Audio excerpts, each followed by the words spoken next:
Olá, hoje a gente tem em mãos um material de análise, assim, verdadeiramente singular. É um documento interno, tipo um guia de campo, sabe? Escrito da perspectiva de uma organização chamada Pentex. E o que é a Pentex? Bom, nesse universo que a gente está explorando, imagine uma corporação multinacional gigantesca que, na verdade, é uma fachada para forças sobrenaturais de destruição e corrupção. E o guia deles é sobre um inimigo bem específico, uma tribo de lobisomens, os roedores de ossos.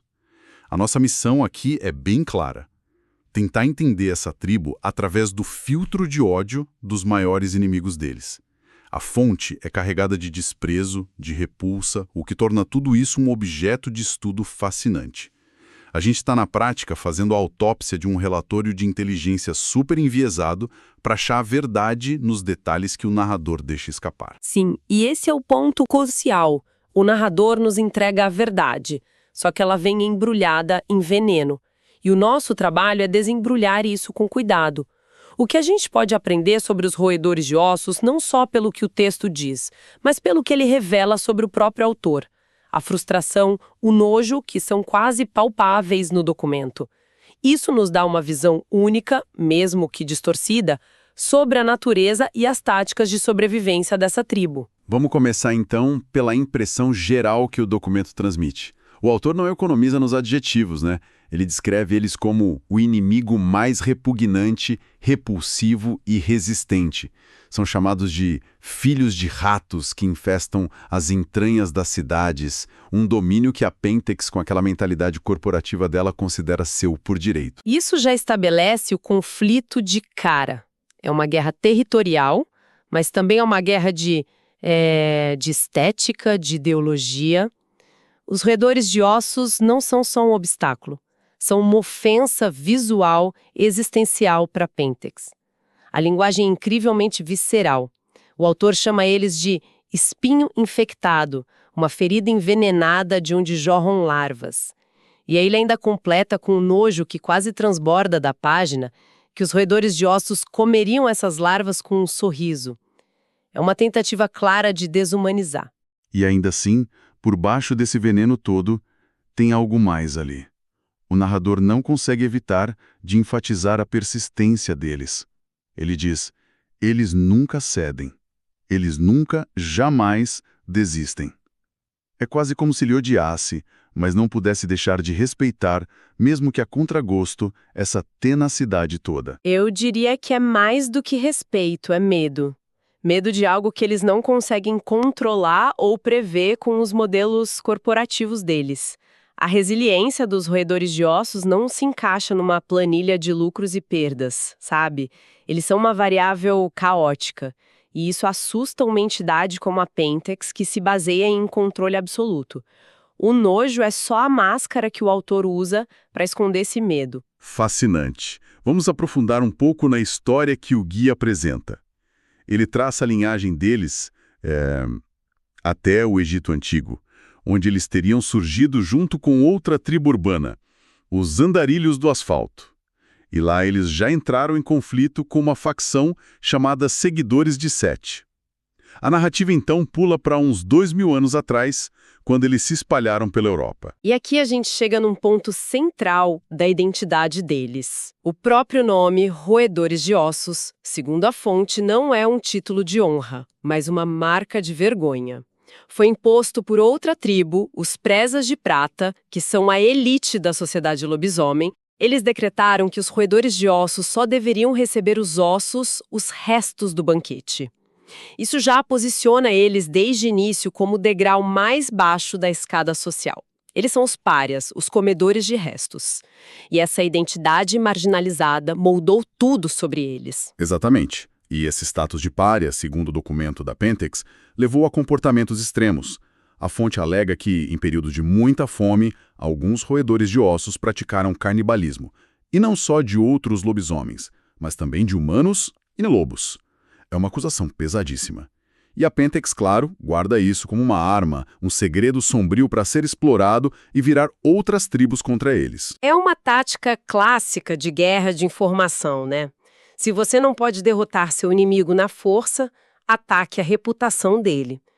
O interessante é questionar a veracidade disso. Será que aconteceu mesmo, nascido do desespero, ou é só propaganda criada pela Pentex para justificar o extermínio? De qualquer forma, a acusação serve ao propósito deles: pintar os roedores de ossos não como guerreiros, mas como monstros degenerados. O guia também destaca uma mudança de foco crucial. Diz que, ao contrário de outras tribos que se preocupavam com a natureza selvagem, com os parentes lobos, os roedores de ossos se concentraram quase que exclusivamente na humanidade e nos seus ambientes, as cidades. E essa escolha teve consequências diretas. O autor observa que eles têm pouquíssimos parentes lobos e, em contrapartida, um número muito alto de Met. E é importante contextualizar isso. Nesse universo, os Met são lobisomens que nascem da união de outros 2 lobisomens, o que é um tabu cultural e que, segundo a Lore, resulta em deformidades. Eles já nascem párias dentro da própria sociedade. Então, uma tribo com muitos Met é vista como duplamente marginalizada. Apesar de tudo isso, o narrador da Pentex admite, quase que entre dentes, que eles se saem notavelmente bem. A força deles, ele conclui, vem dessa adaptabilidade urbana, de um conhecimento profundo de como desaparecer na selva de pedra. E os costumes deles são um quebra-cabeça para a mentalidade da Pentex. Eles são conhecidos por oferecer abrigo a estranhos, mesmo quando não tem nada. E o mais chocante para o narrador é o costume tribal deles em relação à riqueza. Se um roedor de ossos adquire bens materiais ou dinheiro, a tradição manda que ele se desfaça de tudo o mais rápido possível, doando ou compartilhando. Isso os torna essencialmente incorruptíveis pelos meios convencionais. Não dá para comprar a lealdade de alguém que vê a riqueza como um fardo. Isso tira uma das principais armas do arsenal da Pentex e frustra eles profundamente. A moeda de troca deles não é dinheiro, é a comunidade, a sobrevivência mútua. Sabe, mergulhar nesse universo todo, com essas tribos complexas, histórias secretas, regras sociais, me faz pensar na profundidade dos jogos de RPGs da onde essa história toda vem. É preciso muita imaginação, leitura e pensamento estratégico para conseguir acompanhar e, mais ainda, para jogar bem. Sem dúvida. Não é à toa que as pessoas que se envolvem com esses mundos detalhados costumam ser muito criativas, inteligentes e profundamente engajadas com leitura e resolução de problemas complexos. É um conjunto de habilidades que envolve absorver uma quantidade enorme de informações, entender sistemas e regras e aplicar tudo isso de forma estratégica e criativa. É um ótimo ponto. Essa mesma mentalidade de absorver regras, informações e estratégias para ter sucesso é exatamente o que é necessário para uma preparação acadêmica intensa. O perfil combina muito bem com o estudo para grandes provas, seja vestibular, concurso público, concurso militar, OAB ou residência médica. E por falar em preparação, se você é estudante e quer se preparar de verdade, entra agora em medicob.com.br, baixa o app e aproveita o maior banco de questões do Brasil. Tem provas anteriores de todas as instituições, questões comentadas, resumos práticos, aulas completas e flashcards prontos para revisar onde quiser. E assim como um roedor de ossos precisa conhecer cada beco e esconderijo do seu território para sobreviver, quem estuda precisa das ferramentas certas para navegar no vasto território do conhecimento de uma prova. Certo, voltando ao nosso guia. Se a Pentex não pode suborná-los, que estratégias eles sugerem? Então, como a Pentex planeja derrotar essa tribo tão persistente e incorruptível? O guia diz que o primeiro passo é a identificação. É reconhecer que aquela pessoa desvairada pedindo esmola na esquina pode, na verdade, ser um guerreiro com presas e garras mortais. A primeira regra é: não subestime ninguém nas sombras da cidade. E como o suborno direto não funciona, a estratégia da Pentex se torna indireta e, de certa forma, muito mais sinistra. Eles usam seus vastos recursos financeiros para comprar a terra que eles prezam. A ideia é usar a gentrificação como uma arma de guerra. É a arma mais banal e, ao mesmo tempo, uma das mais cruéis. Não tem sangue, só contratos de aluguel e cafeterias artesanais que elevam o custo de vida e expulsam os antigos moradores. É uma guerra de atrito puro e simples. O guia prevê que os roedores de ossos não vão lutar pela área que foi revitalizada. Eles simplesmente vão se mudar para a próxima área mais miserável porque sentem a obrigação de proteger os desprotegidos de lá. E é aí que a armadilha se fecha. O plano da Pentex é transformar esse novo bairro numa zona de caça, infestada com seus próprios servos monstruosos ou até mesmo com armadilhas sobrenaturais. Isso revela a natureza do conflito. Não se trata de combate honrado ou batalhas campais. É sobre higienização, controle de espaço e extermínio lento. É empurrá-los de uma situação ruim para uma pior ainda, uma que seja totalmente controlada pela Pentex.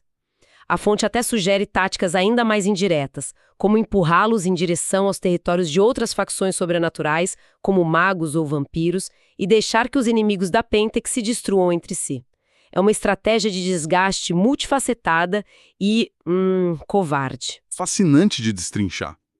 É um olhar profundo sobre uma mentalidade corporativa e predatória aplicada a uma guerra secreta.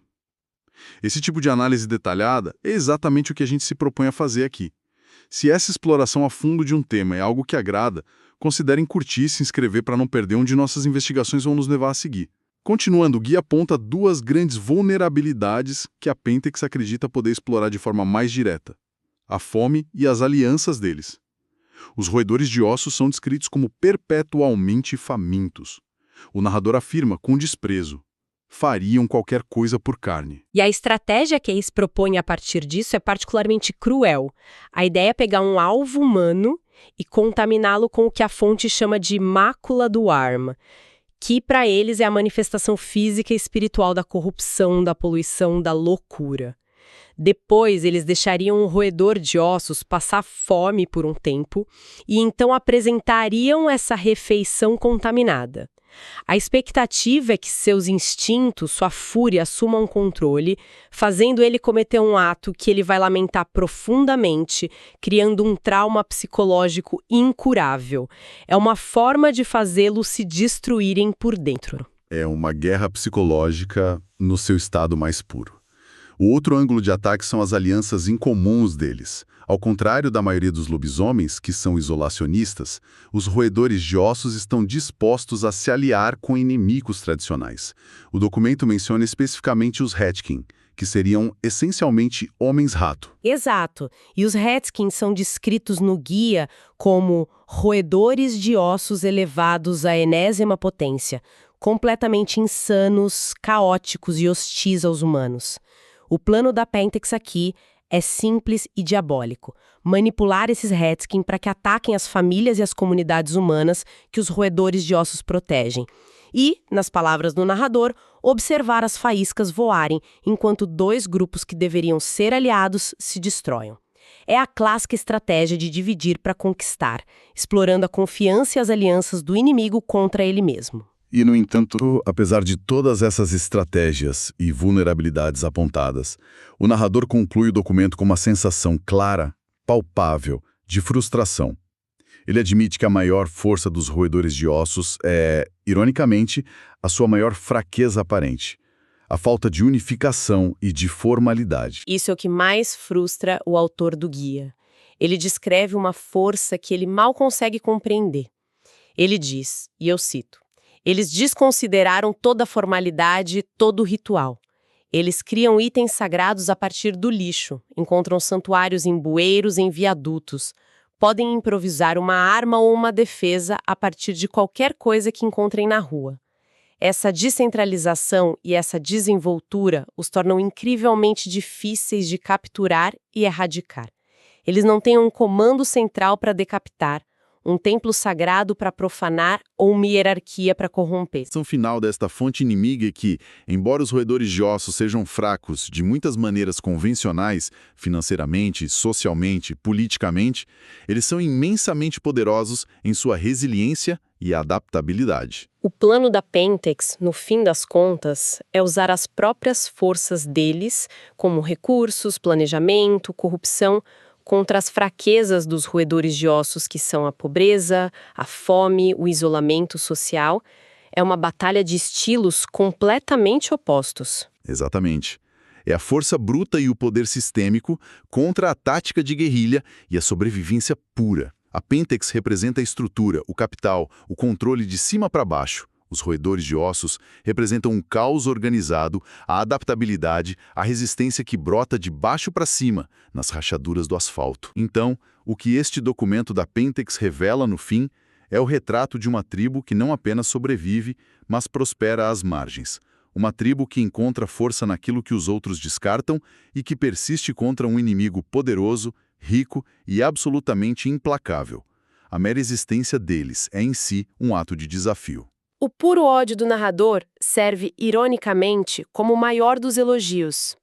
O fato de que esta organização multibilionária, a Pentex, precisa elaborar estratégias tão complexas, indiretas e cruéis, mostra o quão formidáveis os roedores de ossos realmente são. Eles não podem ser comprados e não podem ser quebrados numa luta direta. Eles forçam seu inimigo corporativo e monolítico a abandonar suas táticas preferidas e a lutar no esgoto, onde eles são os reis. E isso nos deixa com uma reflexão final para considerar. A fonte alega que a maior falha dos roedores de ossos é que são covardes, que abandonariam outras tribos de lobisomens para se salvarem. Mas, considerando tudo que a gente viu, e se isso não for covardia? E se, para uma tribo sempre foi tratada como a mais baixa de sua espécie, desprezada e marginalizada por todos, priorizar a própria sobrevivência e a de sua comunidade não for uma falha moral, mas a única estratégia lógica e sã que eles